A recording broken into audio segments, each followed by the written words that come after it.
My name is Vijay Anand. I represent Commvault.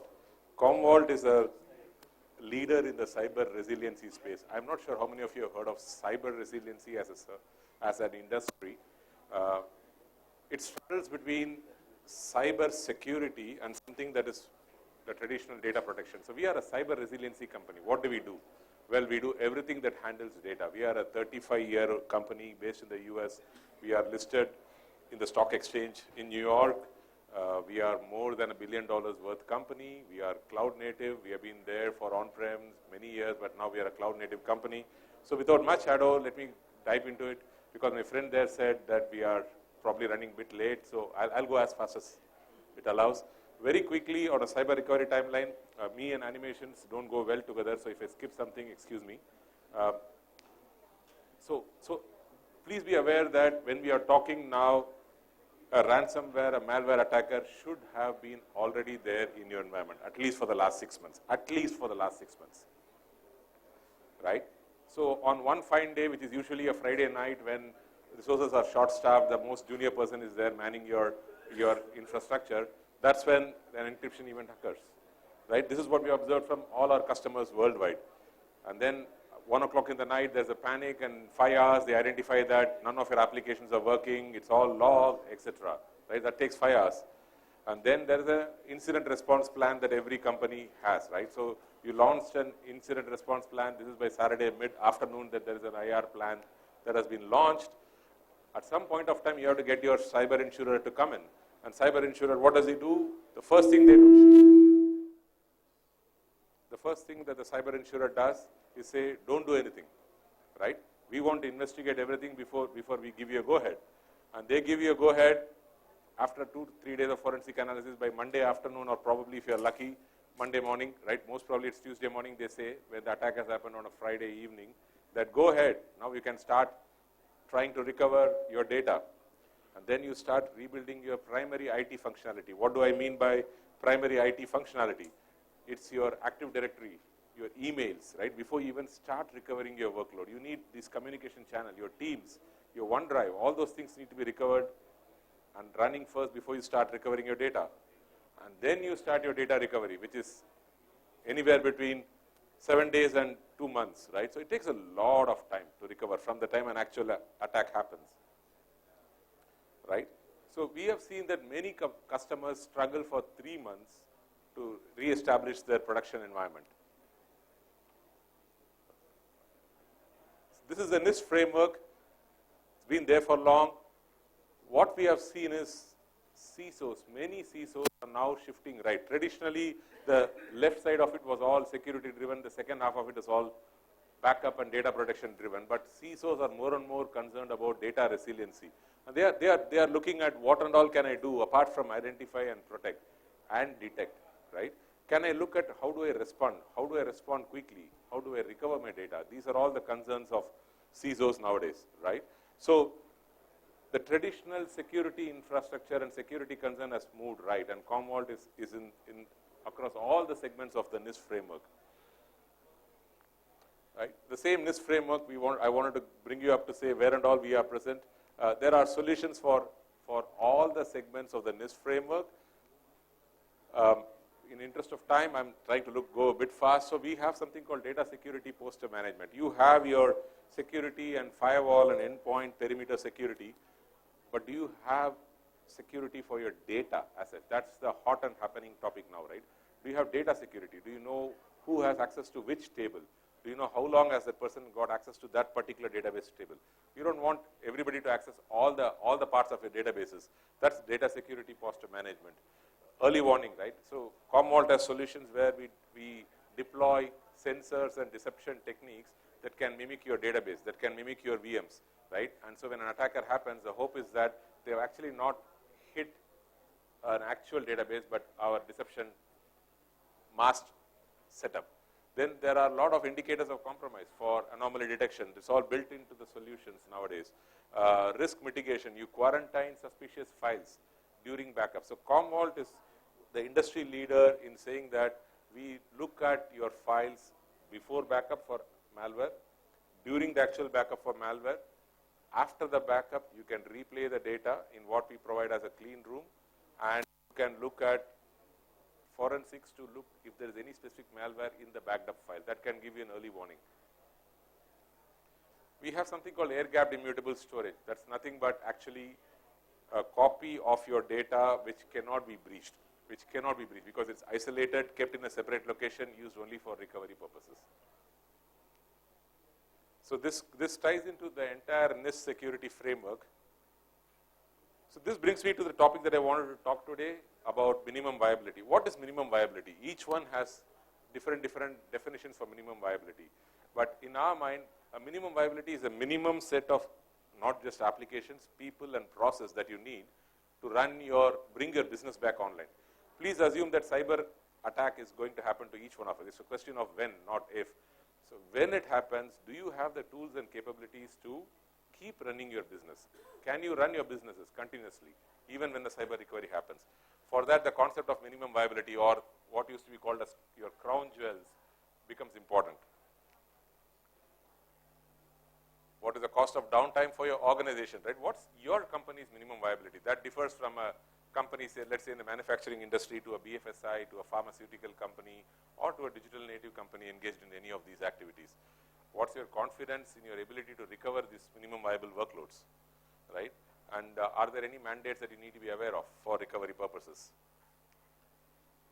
Broadly, the minimum viability can be classified across four pillars, right? This is going to be the same everywhere. The first is to get your core resources, which is your email and everything, your identity management, right? Your Active Directory, your entry into the user namespace, etc. Your communications and collaboration, which is the emails, your OneDrives, your SharePoints, your Google Workspace, etc. And then the actual critical infrastructure applications and data, right? So just an explanation of what we are talking about. Identity recovery is your Active Directory and Enter ID. We call it as the keys to the kingdom, right? Nowadays, malware and ransomware attackers are so clever that they don't even need to go into data breaches. They just lock your Active Directory. Your data is intact, but nobody can enter because your Active Directory and Enter ID are all locked, right? So the next one, the first you need to recover is Active Directory. The next you need to recover is your communications, your emails and messages. And then you have your workloads. Then you have recovery as a code. You need to recover the cloud infra, not the cloud data, right? Your VPCs, your gateways, your firewalls. All those recovery right now is all scripted. Commvault has a solution to make it as a complete recovery of your infrastructure. And all these, where do we store it? We store it in air-gapped immutable storage in our cloud. If your regulations don't permit to store in our cloud, you can use your own storage. But we give you air-gapped, immutable, indelible storage for that. The last part is you do all these things for what? You want to recover. You want to recover cleanly and safely, right? So we provided the industry's first concept called clean room in the cloud. We give you a clean room which is brought up just in time, therefore it could not have been infected. And there you can go and use the clean room for three different things. One is you can test and replay the times you need cyber recovery to happen. The second thing is you can get your forensics team to come and replay and find out whether there's any malware. The last and final thing is you can make the clean room itself as a production for you to keep running. There are lots of use cases that we talk about. I will not go through each one of these in the interest of time because I already see time's up. Active Directory protection we talked about.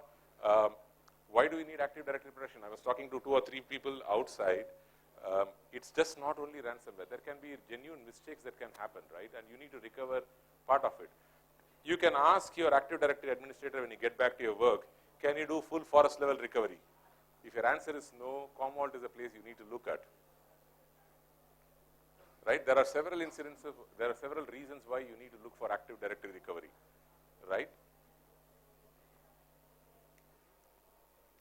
The next is email recovery, right? So please remember this. You need to, even Microsoft says this, and this is true.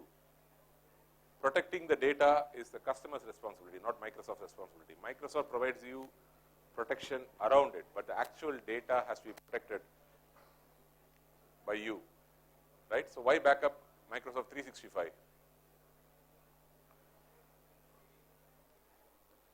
Right? We provide, Commvault provides the industry's broadest workload protection. You name any workload, there should be on the screen. And every new workload that comes in, I was with the CIO of an ITES company last week. We are talking about protecting the newly created apps that they are making, right? The AI apps, they are making an AI app and they want to recover the app as an app, not just a data of a CI/CD pipeline, a GitHub, or an LLM. They want to recover the app, including all the dependencies that go with the AI app, and we have solutions inbuilt into our, it looks like a big one, it's all one single solution. These are not individual solutions, one single solution, one single user interface to manage everything, right? These are the various features within the same solutions that we have, right? I'm not going through the details, but we protect from VMs to Kubernetes to all the databases, the past DBs and infrastructure as DBs, the files and objects. We do archival. We have something called threat scan, which is our malware detection. We protect your endpoints, Salesforce data, Dynamics 365, and everything and anything. So this is our newest launch, and we are very proud about it. This is your recovery as a code to recover your cloud dependency and cloud infrastructure data, your VPCs and gateways. What is the other solution for this? You are just going to bring your Ansible administrator who has to keep looking at the data and do the scripting to recover the configuration before the actual data recovery starts. Our cloud rewind solution will play it out, and you can recover parts of it or the entire solution as it is.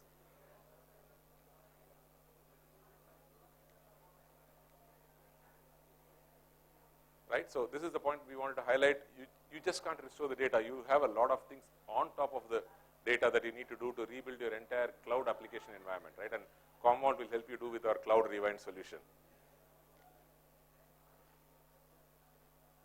Right, so this is a real use case of a customer who took 72 hours to rebuild their cloud infrastructure. This customer is based in India. I can share the name offline when you come to us.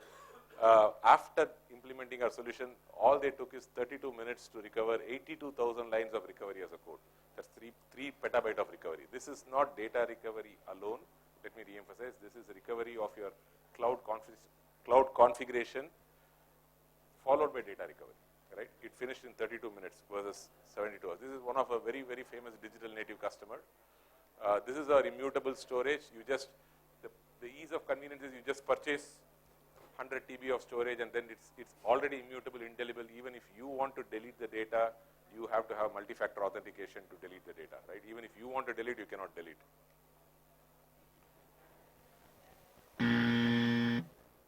The last part of it is a clean room recovery I talked about. This is industry's first solution where it's a just-in-time bringing up your own clean room, and you can use it for 3 use cases. One is to test your cyber recovery, keep testing, testing, and testing till you perfect it.